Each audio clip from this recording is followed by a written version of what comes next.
Gracia, misericordia y paz de parte de Dios nuestro Padre y del Señor Jesús a ustedes siempre. Amén.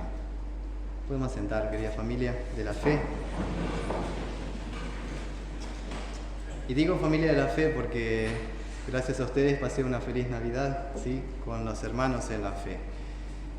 Esto es muy importante cuando estamos lejos de la familia, saber que podemos contar con la familia extendida, la familia de los hermanos en la fe, ¿sí? Así que feliz Navidad una vez más y gracias por recibirnos como familia. En el principio era el Verbo, y el Verbo era con Dios, y el Verbo era Dios.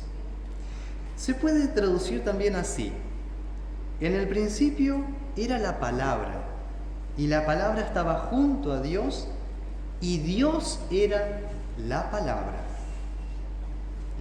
que estaba con Dios Padre, que es Jesús, el Hijo de Dios. Pero se traduce por palabra o por verbo, porque en el original griego dice la palabra logos. Logos. Cristo es el logos de Dios. ¿Qué significa esta expresión? Quiere decir que antes de todas las cosas, antes de la creación del universo, del cielo y de la tierra, Cristo ya existía y estaba con Dios y era la palabra creadora de Dios. En este comienzo del Evangelio, aquel principio o comienzo al que él se refiere cuando dice en el principio era el Verbo, donde estaba Cristo con el Padre, sin embargo es un principio fuera del tiempo, es un principio atemporal, eterno. Cristo desde la eternidad existía. Es un principio fuera del tiempo cronológico humano. Es un principio eterno. Es decir, incluso antes del principio de todas las cosas, Cristo ya existía. Y por lo tanto, cuando Dios Padre creó el universo, Cristo estaba también con él. Porque Cristo es la palabra creadora de Dios. La palabra viviente. Por eso se le llama Verbo, por medio de quien Dios creó todo. Es decir, Cristo es co-creador del universo, que acompañó al Padre en la semana de la creación. Estuvo con Él y creó junto con Él todo. De tal manera que dice, este era en el principio con Dios. Todas las cosas por Él fueron hechas, y sin Él nada de lo que ha sido hecho fue hecho. Un ejemplo de esto es cuando en Génesis 1, 26-27, en el sexto día de la creación, hay una deliberación entre las personas de la Santa Trinidad, y ellos dicen así: entonces dijo Dios, hagamos al hombre a nuestra imagen, conforme a nuestra semejanza, y señoree en los peces del mar, en las aves de los cielos, en las bestias, en toda la tierra, en todo animal que se arrastra sobre la tierra. Y creó Dios al hombre a su imagen, a imagen de Dios lo creó, varón y hembra los creó.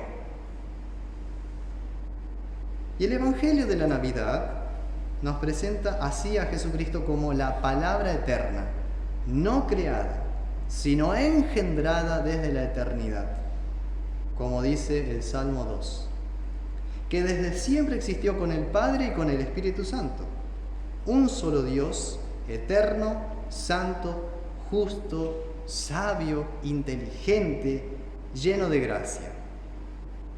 Jesucristo no es un simple ser humano, un simple superhéroe a manera de Superman o Spider-Man, como el que le gusta a mi hijo, ¿sí? Él es Dios, el Hijo, el co-creador. Y cuando Juan dice en el principio era el Verbo, lo dice claramente para indicarte que tenés que ir a Génesis, al principio de la Biblia, para entender también la personalidad del Hijo.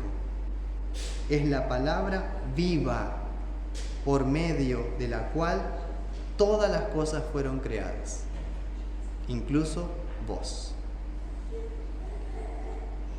Y cuando Dios nos creó y nos diseñó un cuerpo y alma humanos, nos dio una mente racional, cuando nos creó con justicia, perfección y santidad semejantes a las suyas, conocimiento perfecto de voluntad, es decir, que nos creó a su imagen divina, a imagen de Dios.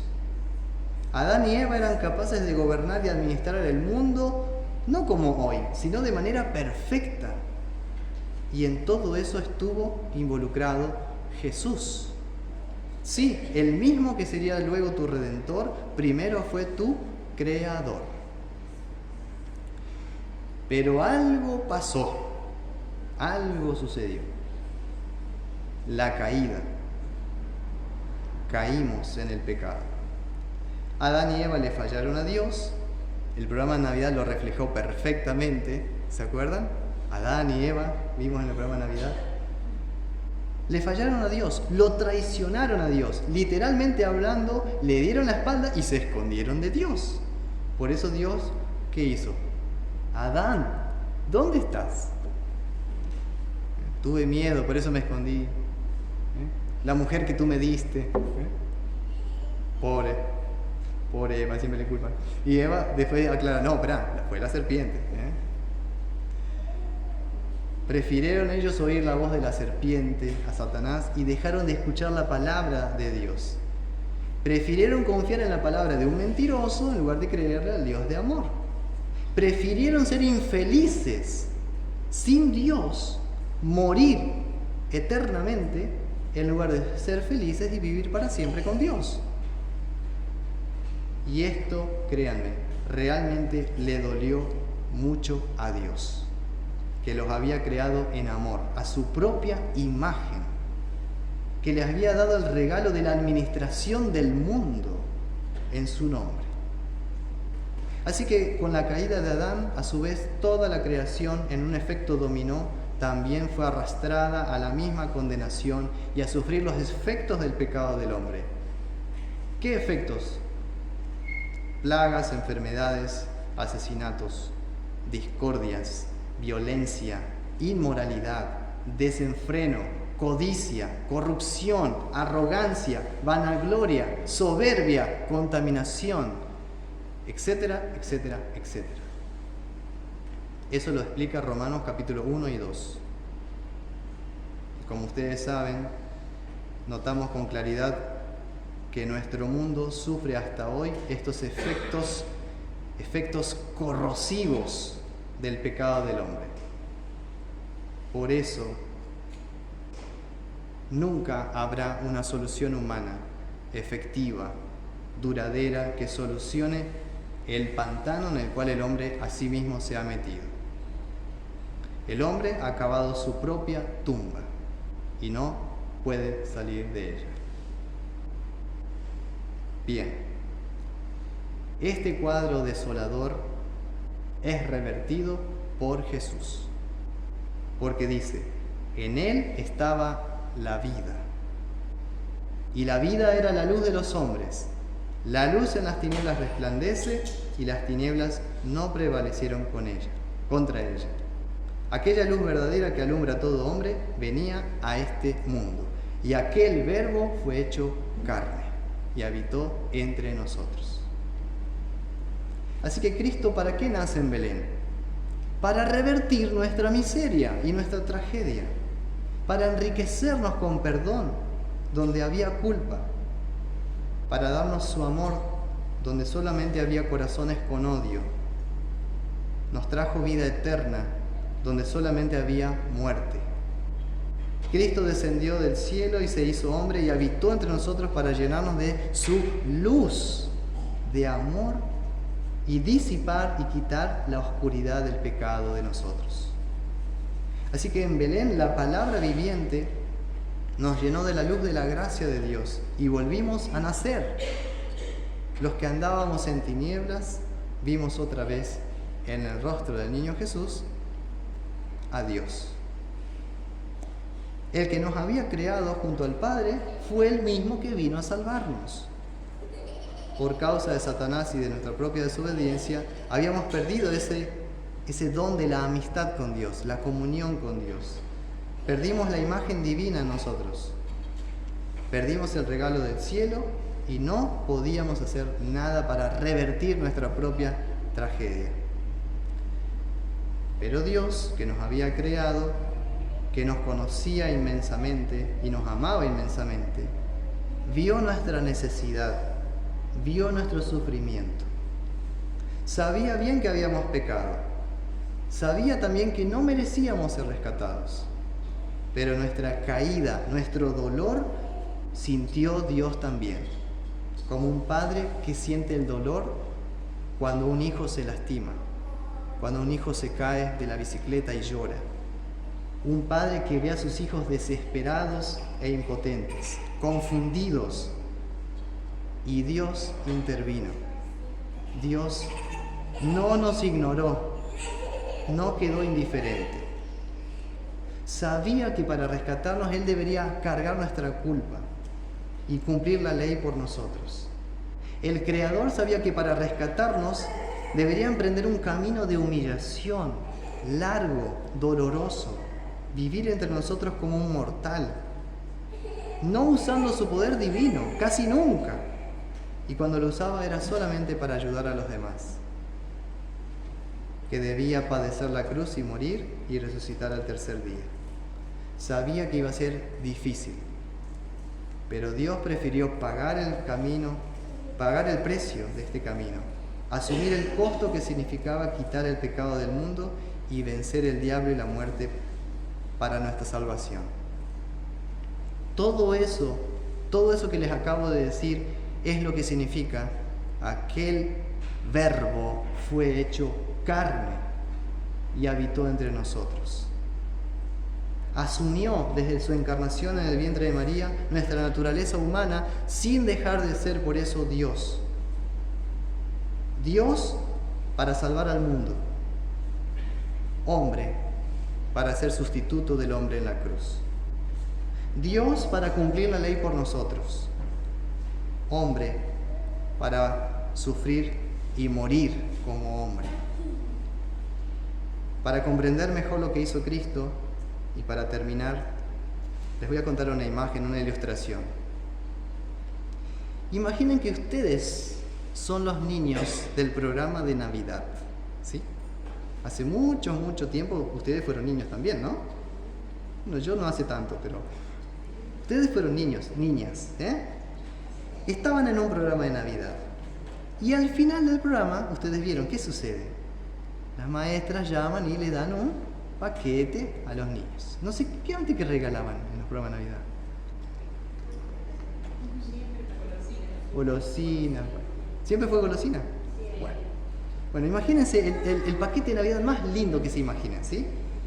Y vos estás ahí presente. Acordate, sos un niño, ¿sí? Y ves que la maestra de escuela bíblica le da un regalo a cada niño, lo llama por su nombre, pasa, agarra el paquete y vuelve feliz, a sentarse con los compañeritos o con su familia. Pero vos sabés que en verdad no te portaste tan bien en el programa de Navidad.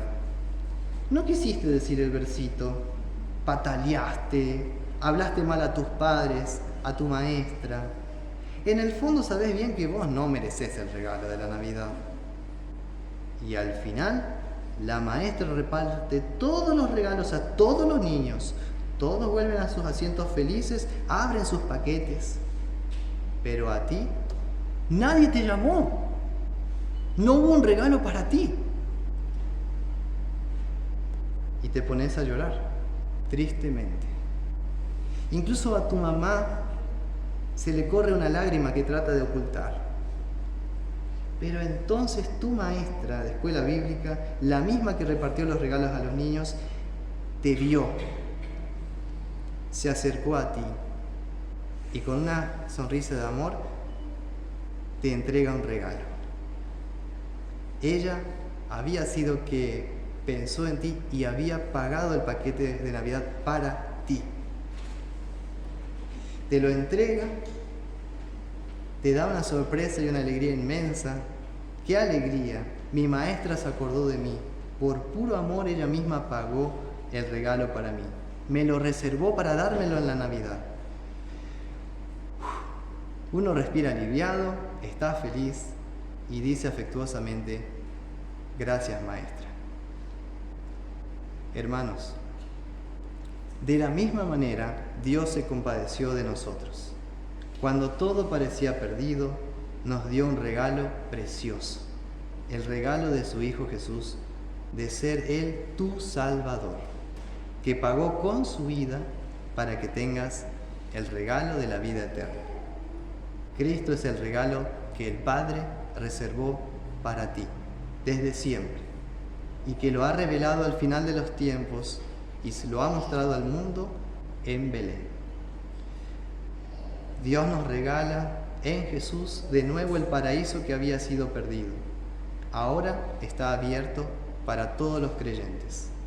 Por eso cuando Cristo vuelva por segunda vez en gloria, según las palabras de Apocalipsis capítulo 5, versículo 13, dice así: todo lo creado que está en el cielo y sobre la tierra y debajo de la tierra y en el mar, y a todas las cosas que en ellos hay, oí decir al que está sentado en el trono y al Cordero, sea la alabanza, la honra, la gloria y el poder por los siglos de los siglos.